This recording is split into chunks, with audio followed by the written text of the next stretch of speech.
Welcome students. I, Mrs. Sarita, working as a master, is going to teach you a short story.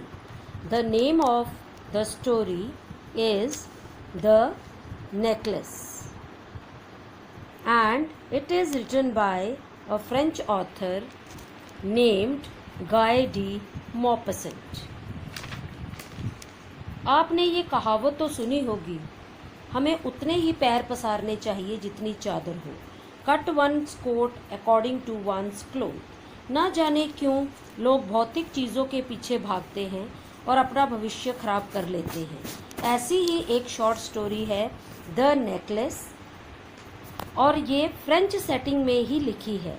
आइए story शुरू करें। She was one of those pretty young ladies born as if through an error of destiny into a family of clerks. She had no dowry, no hopes, no means of becoming known, loved and married by a man either rich or distinguished, and she allowed herself to marry a pretty clerk in the office of the Board of Education. She was simple, but she was unhappy. She suffered insistently, feeling herself born for all delicacies and luxuries. She suffered from the poverty of her apartment, the shabby walls, and the worn chairs. All these things tortured and angered her. When she seated herself for dinner opposite her husband, who uncovered the tureen with a delighted air, saying, "Oh, the good pot pie! I know nothing better than that." She would think of elegant dinners of shining silver. She thought of the exquisite food served in marvelous dishes. She had neither frocks nor jewels, nothing, and she loved only those things. कहानी शुरू होती है Matilda से, जो कि बहुत सुंदर थी, जो शायद भाग्य की गलती द्वारा क्लर्क की फैमिली में जन्म ले लेती है। दहेज लेने के लिए उसके पास आशाएं थी, ना कोई उम्मीदें कि कोई उसे जान सके, पहचान सके। इसलिए वह एक क्लर्क यानी मिस्टर लॉयजल के साथ विवाह करने के लिए राजी हो गई। चाहे वह एक सिंपल यानी सादी स्त्री थी, फिर भी खुश नहीं थी। वह हर समय ये सोचकर दुखी थी कि वह तो ऐशो आराम के लिए पैदा हुई थी, परंतु जब वह अपना घर और उसमें पड़ा टूटा फूटा सामान देखती थी तो क्रोधित हो जाती। जब वह खाना खाने अपने पति के सामने बैठती थी, तब उसका पति मोहित हुए से अंदाज में कहता, "वाह, कितना स्वादिष्ट खाना है।" लेकिन मैटिल्डा उस समय राजकीय भोज, जो कि चांदी की प्लेटों में परोसा जा रहा था, उसके ख्वाब देख रही होती थी। उसके पास ना तो सुंदर कपड़े थे, ना ही गहने। She had a rich friend, a schoolmate at the convent, who she did not like to visit. She suffered so much when she returned. She wept for whole day, for despair and disappointment. One evening her husband returned, elated, bearing in his hand a large envelope. उसकी एक सहेली थी, ma'am Forestier, जो उसके साथ पढ़ा करती थी, जिसके घर वह नहीं जाना चाहती थी, क्योंकि उसके घर में आने के बाद वह दुख और निराशा से पूरा दिन रोती रहती थी। एक दिन मिस्टर लॉजल बहुत खुश हाथ में एक लिफाफा लिए घर लौटता है। Here he said, "Here is something for you." She quickly drew out a printed card on which were inscribed these words: "The Minister of Public Instruction and Madame George Rampone ask the honor of Mr. and Ma'am Lozelle Company Monday evening, January 18, at the minister's residence." Instead of being delighted, as her husband had hoped, she threw the invitation spitefully upon the table, murmuring, "What do you suppose I want with that?" वह लिफाफा लिए घर लौटता है और ma'am लॉजल यानी Matilda को देता है। वह जल्दी से खोलकर उसमें से एक कार्ड निकालती है, जिस पर एक पार्टी जो the minister of public instruction द्वारा दी जाने वाली थी और मिस्टर और मिसेस लॉयजल को भी बुलाया था। खुश होने के बजाय मैटिल्डा वो कार्ड गुस्से से बड़बड़ाते हुए फेंक देती है। But my dear, I thought it would make you happy. You never go out, and this is an occasion and a fine one. Everybody wishes one, and it is very select. Not many are given to employees. You will see the whole official world there.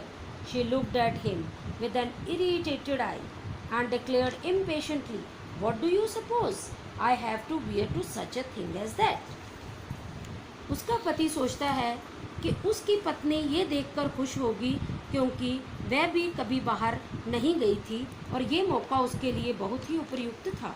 बड़ी दुखी और बड़ी जल्दी में वह कहती है कि उसके पास तो पहनने के लिए सुंदर कपड़े कहाँ हैं। He had not thought of that. He stammered, "Why, the dress you wear when we go to the theatre. It seems very pretty to me." He was silent, stupefied in dismay at the sight of his wife weeping. He stammered, "What is the matter? What is the matter?" By a violent effort she had controlled her vexation and responded in a calm voice, wiping her moist cheeks, "Nothing. Only I have no dress and consequently I cannot go to this affair. Give your card to some colleague whose wife is better fitted out than I." ये सुनकर उसके पति ने बड़े कांपती हुई आवाज़ में कहा, "वही पहनो जो थिएटर जाते पहनती हो।" ये कहकर वह चुप हो गया क्योंकि वह अपनी पत्नी को रोते देखकर दुखी हो गया। फिर हिम्मत जुटाकर पूछता है, "क्या बात है?" अब मैटिल्डा गुस्से को काबू करते हुए और अपनी गालों को साफ करते हुए ठंडे स्वभाव में बोली, "मैं इस पार्टी में नहीं जा सकती। ये कार्ड अपने किसी फ्रेंड को दे दो जिसकी वाइफ इसके लिए सूटेबल हो." He was grieved but answered, "Let us see, Matilda. How much would a suitable costume cost? Something that would serve for other occasion. Something very simple." She reflected for some seconds, thinking of some that could ask for without bringing with it an immediate refusal and a frightened exclamation from the economical clerk. Finally she said, in a hesitating voice, "I cannot tell exactly, but it seems to me that 400 francs ought to cover it." He turned a little pale, for he had saved just this sum to buy a gun that might be able to join some hunting parties the next summer with some friends who went to shoot larks on Sunday. वह दुखी हो गया और पूछता है कि एक party वाली ड्रेस कितने की बनेगी। कुछ देर सोचने के बाद मैटिल्डा कहती है, "कोई 400 फ्रैंक्स की।" उसके पति का रंग पीला हो जाता है क्योंकि उसने ये पैसे एक बंदूक खरीदने के लिए रखे थे जिसको वह अपने दोस्तों के साथ संडे को शिकार करने जाने वाला था। Nevertheless, he answered, "Very well, I will give you 400 francs, but try to have a pretty dress." The day of the ball approached and Ma'am Loisel seemed sad, disturbed and anxious. Nevertheless, her dress was nearly ready. Her husband said to her one evening, "What is the matter with you? You have acted strangely for 2 or 3 days." And she responded, "I am vexed not to have a jewel, nothing to adorn myself with. I shall have such a poverty-stricken look. I would prefer not to go to this party." लेकिन वह Matilda को 400 Franks देने को तैयार हो गया। Party वाला दिन नज़दीक आ गया, उसकी ड्रेस भी तैयार हो गई, परंतु मैटिल्डा फिर भी दुखी, बेचैन, परेशान थी। मिस्टर लॉजल देख कर कि उसकी पत्नी 2-3 दिन से ठीक ठाक बातचीत नहीं कर रही है, पूछता है कि क्या बात है, अब ड्रेस भी तैयार है, फिर भी तुम दुखी क्यों हो? मेरे पास गहने नहीं हैं। He replied, "You can wear some natural flowers. In this season, they look very chic." She was not convinced. "No," she replied, "there is nothing more humiliating than to have a shabby air in the midst of rich women." Then her husband cried out, "How stupid we are! Go and find your friend, Ma'am Forrester, and ask her to lend you her jewels.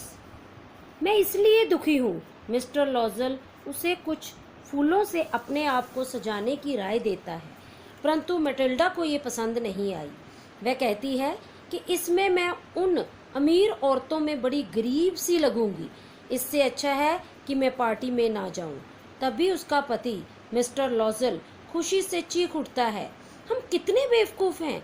जाओ अपनी सहेली ma'am forester को ढूंढो और उससे गहने मांग कर पहन लो। Uttered a cry of joy. It is true, she said. I had not thought of that. The next day, she took herself to her friend's house and related her story of distress. Ma'am Forestier went to her closet, took out a large jewel case, brought it, opened it, and said, choose, my dear. She saw at first some bracelets, then a collar of pearls, then a Venetian cross of gold and jewels of admirable workmanship. She tried the jewels before the glass, hesitated, but could neither decide to take them nor leave them. Then she asked, have you nothing more? ये सुनकर Matilda खुश हो जाती है। दूसरे दिन वह ma'am Forestier के घर जाती है और अपनी कहानी सुनाती है। मैम फॉरेस्टियर अपनी अलमारी में से एक बड़ा सा गहनों का डिब्बा लाती है और खोलकर मैटिल्डा से उसमें से जो अच्छा लगे चुन लो, ऐसा कहती है। उसने कंगन, हार, सोने के गहने और कई कीमती नगीने देखे, परंतु उसे कुछ पसंद नहीं आया। वह कुछ और देखना चाहती थी। Why, yes, look for yourself. I do not know what will you please. Suddenly she discovered in a black satin box a superb necklace of diamonds. Her hands trembled as she took it out. She placed it about her throat against her dress and was ecstatic. Then she asked in a hesitating voice, full of anxiety, could you lend me this? Only this. Why, yes, certainly. She fell upon the neck of her friend, embraced her with passion, and then went away with her treasure. The day of the ball arrived. Ma'am Loisel was a great success. She was the prettiest of all, elegant, gracious, smiling, and full of joy. परंतु ma'am Forestier उसे खुद देखने को कहती है। अचानक उसे काले सांटन के बक्से में पड़ी हीरो का बना हार दिखाई देता है। वह कांपते हाथों से गले पर बांधती है। ये उसकी पोशाक पर बड़ा अच्छा लग रहा था। वह ये डायमंड का हार उधार मांग लेती है। उसकी सहेली मान जाती है और वह उछल कर उसके गले लग जाती है। डिनर पार्टी का दिन आ गया। मिसिस लॉजल सभी से सुंदर लग रही थी, अति सुंदर, मनमोहक, आकर्षित, खुशी से पागल। All the men noticed her, asked her name, and wanted to be presented. She danced with enthusiasm, intoxicated with pleasure, thinking of nothing but all his admiration. This victory so complete and sweet to her heart. She went home around 4 o'clock in the morning. Her husband had been half asleep in one of the little saloons since midnight, with 3 other gentlemen whose wives were enjoying themselves very much. He threw around her shoulder the modest wraps that they had carried, whose poverty clashed with the elegance of the ball costume. She wished to hurry away in order not to be noticed by the other women who were wrapping themselves in rich furs. Loiser detained her. Wait, said he, I am going to call a cab. सभी पुरुष उसके साथ dance करना चाह रहे थे। वह जोश, मदहोश और खुशी से पागल नाचती रही। ये जीत उसे अति मीठी लग रही थी, जिसे वह खोना नहीं चाहती थी। अब सुबह के 4 बज चुके थे। उसका पति आधा सोया हुआ उन 3 और पुरुषों के साथ बाहर कक्ष में इंतज़ार कर रहा था, जिसकी पत्नियां पार्टी में गई हुई थीं। मिस्टर लॉजल ने जल्दी से उसके कंधे पर शाल डाली। मैटिल्डा वहाँ से बचकर निकलना चाहती थी ताकि वह उन अमीर औरतों की नज़रों में ना आ सके जो सुंदर पोशाकों में ढकी हुई थी। मिस्टर लॉजल मटिल्डा को रुकने को कहता है ताकि वह कोई घोड़ा गाड़ी का बंदोबस्त कर सके, but she would not listen and descended the steps rapidly. When they were in the street, they found no carriage and they began to seek for one, hailing the coachman whom they saw at a distance. They walked along toward the river, hopeless and shivering. Finally, they found one of those old carriages that one sees in Paris after nightfall. It took them as far as their door and they went wearily up to their apartment. It was all over for her, and on his part he remembered that he would have to be at the office by 10 o'clock. Matilda धीरे धीरे सीढ़ियाँ उतरते हुए नीचे आती है, पर दूर तक उसे कोई घोड़ा गाड़ी ना मिली। वह नदी किनारे चलते चलते दूर आगे, फिर आगे आकर उन्हें एक बग्गी जो बड़ी पुरानी थी मिल गई, जो अक्सर दिन छिपने के बाद पेरिस में दिखाई देती है। अब वे दोनों घर पहुंचते हैं। थके मांदे कमरे तक पहुंचे। अब मिस्टर लॉजल को दफ्तर की चिंता थी। वह वहां सुबह 10 बजे पहुंचना था। मैटिल्डा की खुशी अब पूरी तरह खत्म हो गई थी। She removed the wraps from her shoulders before the glass for a final view of herself in her glory. Suddenly she uttered a cry.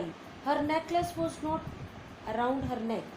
Lozelle, already half undressed, asked, "What is the matter?" She turned toward him excitedly. "I have no longer Ma'am Forestier's necklace." He aroused in dismay. "What? How is that? It is not possible." And they looked in the fold of the dress, in the fold of the cloak, in the pockets, everywhere they could not find it.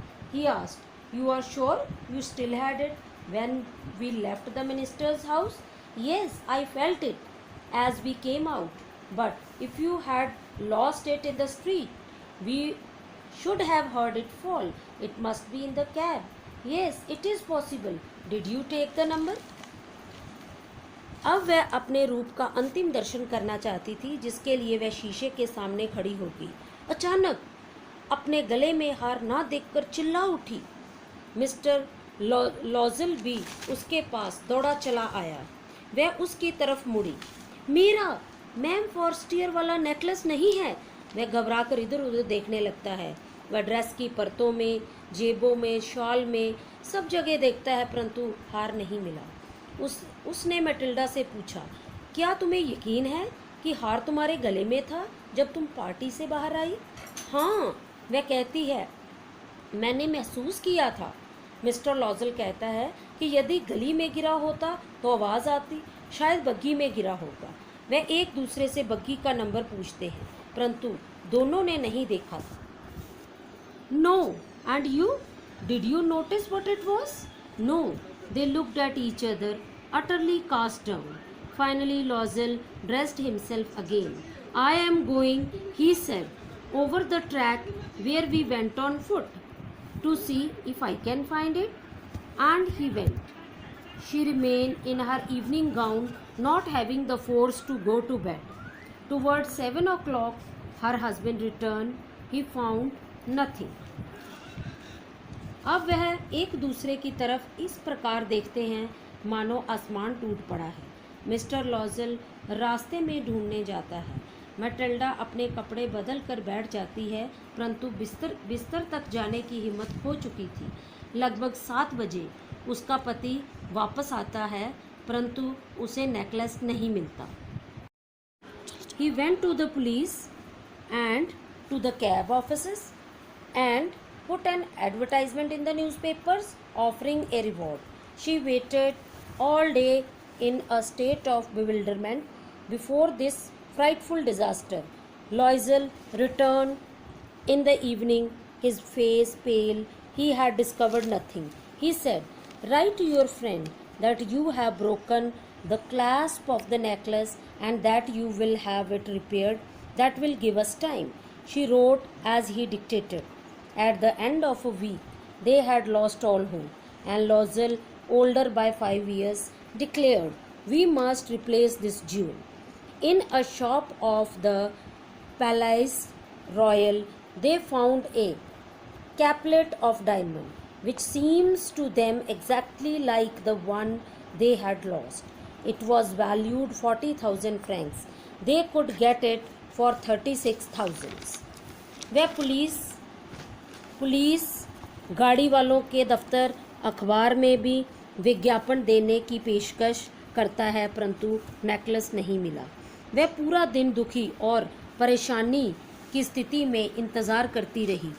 शाम को mister लॉजल मुरझाया सा चेहरा लेकर वापस घर आ गया। उसने मैटिल्डा को अपनी सहेली से समय लेने को कहा और कहे कि उसका हार टूट गया है, जो मरम्मत के बाद वह लौटा देगी, ताकि उन्हें सोचने का समय मिल सके। अब जैसा मिस्टर लॉजल ने कहा, मैटिल्डा ने वैसा ही लिखा। 1 हफ्ता हो गया, हार नहीं मिला। मिस्टर लॉजल तो मानो 5 साल बूढ़ा हो गया था। हार नया खरीदने के अलावा दूसरा विकल्प नहीं था। पैलेस रॉयल नामक दुकान पर उन्हें बिल्कुल वैसा ही हार मिल गया जिसकी कीमत 40,000 फ्रैंक्स थी और उसे 36,000 फ्रैंक्स में मिल सकता था। Lozel possessed 18,000 francs, which his father had left him. He borrowed the rest. He made ruinous promises, took money from usurers and the whole race of lenders. Then he went to get the new necklace, depositing on the merchant's counter 36,000 francs. When Ma'am Lozel took back the jewels to Ma'am Forestier, the latter said to her in a frigid tone, "You should have returned them to me sooner, for I might have needed them." Mrs Loisel के पास 18,000 Franks थे, जो उसके पिता ने उसके लिए छोड़े थे। बाकी पैसे पूरे करने के लिए उसने बहुत भयानक वादे कर लिए, सूदखोरों यानी मनी लेंडर से भी पैसे लिए। अब उन्होंने 36,000 फ्रैंक्स देकर हार खरीद लिया। जब मैम लॉजल हार लेकर मैम फॉरेस्टियर के पास गई, वो बड़े ही भावना रहित स्वभाव से मैम फॉरेस्टियर बोली, "तुम्हें ये हार मुझे पहले दे देना चाहिए था, मुझे शायद इसकी ज़रूरत पहले पड़ती." Ma'am Forestier did not open the jewel box as ma'am Loisel feared she would. What would she think if she should perceive the substitution? What should she say? Would she take her for a robber? Ma'am Lozel now knew the horrible life of necessity. She did her part, however, completely, heroically. It was necessary to pay this frightful debt. She would pay it.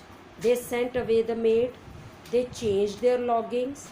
They rented some rooms in an attic. Ma'am Forestier ने box बिना खोले अलमारी में रख दिया। Ma'am लॉजल डर रही थी कि कहीं मैम फॉरेस्टियर को हार बदलने के बारे में पता न चल जाए और वह उसे चोर न समझ बैठे। मटिल्डा को अब अपने आने वाले जीवन में घोर कठिनाइयों के सामने का पता चल गया था, परंतु उसने बड़ी ही बहादुरी के साथ उनका सामना किया।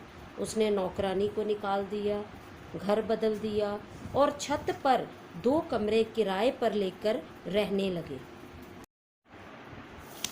She learned the odious work of a kitchen. She washed the dishes. She washed the soiled linen, their clothes and dish clothes, which she hung on the line to dry. She took down the refuse to the street each morning and brought up the water, stopping at each landing to catch her breath. And clothed like a woman of the people, she went to the grocers, the butchers and the fruiterers with her basket on her arm, stopping, haggling to the last sou of her miserable money. The husband worked evening, putting the books of some merchants in order, and nights he often did copying at 5 sous a page. And this life lasted for 10 years. At the end of 10 years, they had restored all.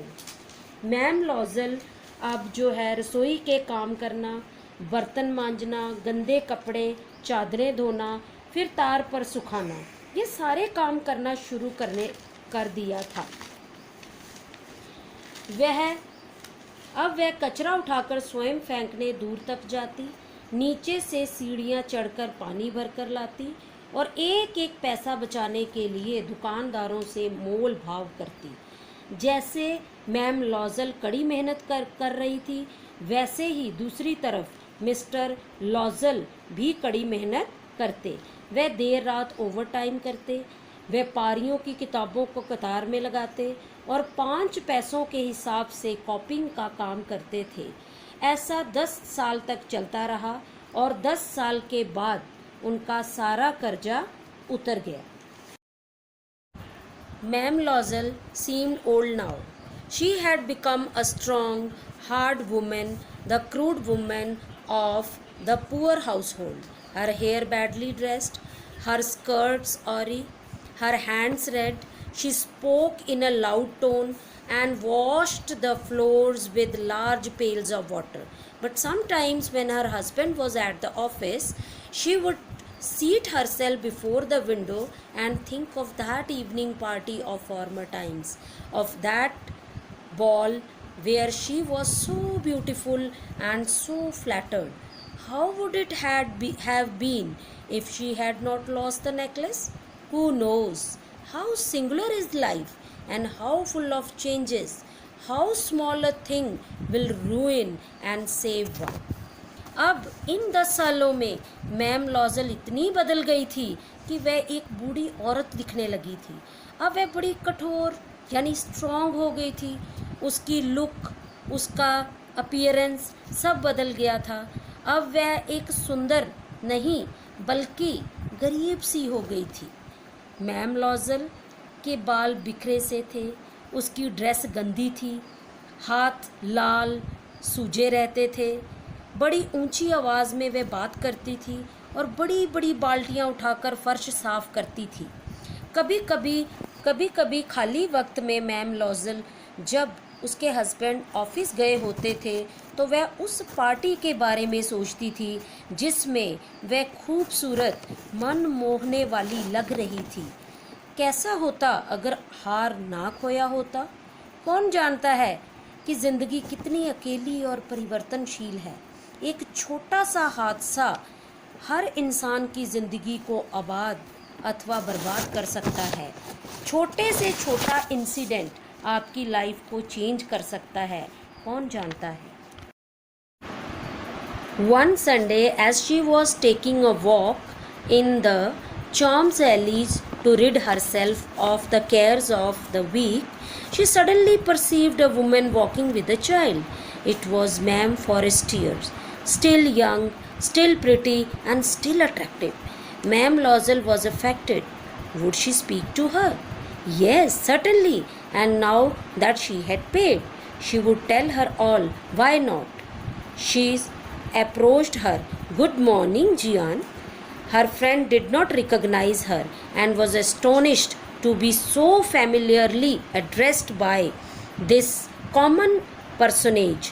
She stammered, "But madam, I do not know. You must be mistaken. No, I am Ma'am Matilda Lozel."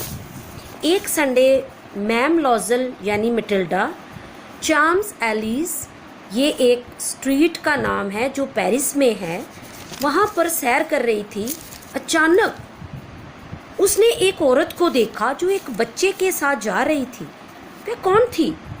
वह ma'am Forestier थी जो अभी भी जवान, खूबसूरत और आकर्षित करने वाली थी। मैम लॉजल ने उसे देखा, वह उससे बात करने की इच्छुक हुई।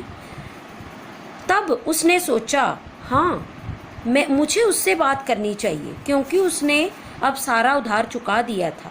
उसे मैम लॉजल को बताना होगा। क्यों नहीं? मैटिल्डा उसके पास गई। गुड मॉर्निंग जियान। मिसेस फॉरेस्टियर उसको पहचान नहीं पाई क्योंकि वह एक साधारण सी औरत को जानती नहीं थी। इसलिए घबराते हुए मैम फॉरेस्टियर ने कहा, शायद आपको कोई गलतफहमी हुई है। नहीं, मैं मैटिल्डा लॉजल हूँ। Her friend uttered a cry of astonishment. Oh, my poor Matilda, how you have changed.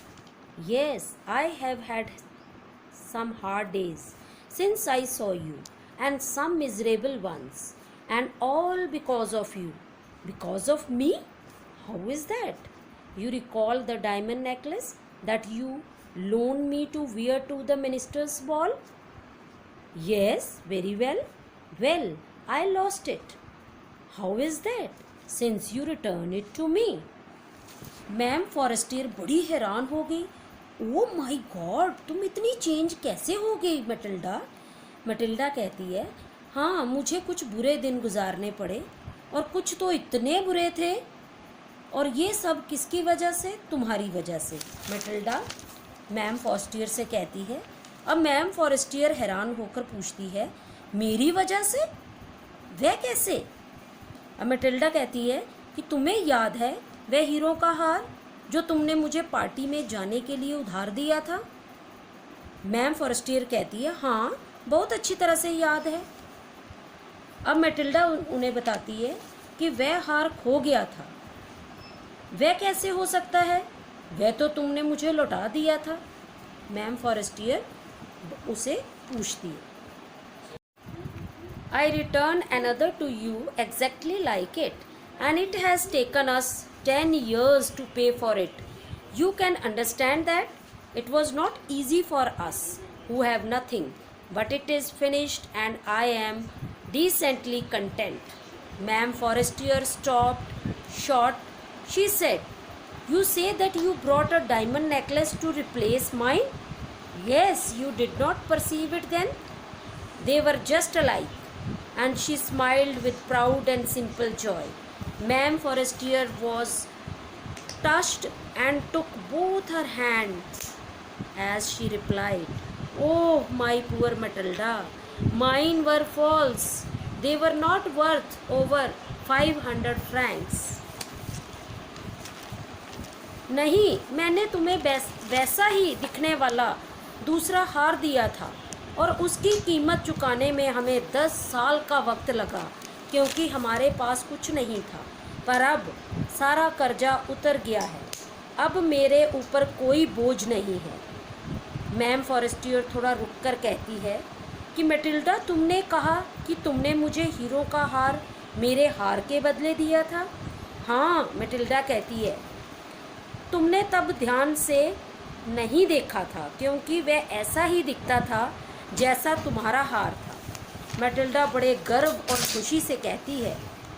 ये सुनकर मैम फॉरेस्टियर बड़ी दुखी हो जाती है और मैटिल्डा का हाथ अपने हाथ में लेकर कहती है, ओह पुअर मैटिल्डा, मेरे हार में जो हीरे लगे हुए थे वो नकली थे, जो सिर्फ और सिर्फ 500 फ्रैंक तक का ही थे। तुमने तो मेरे नकली हार के बदले असली हार दे दिया, जिसकी कीमत इतनी थी कि उसे चुकाने के लिए तुम्हें 10 साल लगे, और इन 10 सालों ने तुम्हारा सारा जीवन ही बदल दिया। अब हमें इस कहानी से ये शिक्षा मिलती है कि जो चीज़ हमारी है, चाहे वो सस्ती है या महंगी है, हमें उसमें ही खुश रहना चाहिए, क्योंकि ये कहावत मैंने शुरू में भी कही थी, हमें उतने ही पैर पसारने चाहिए जितनी चादर हो। I hope this lesson clear to all of you. Thank you very much.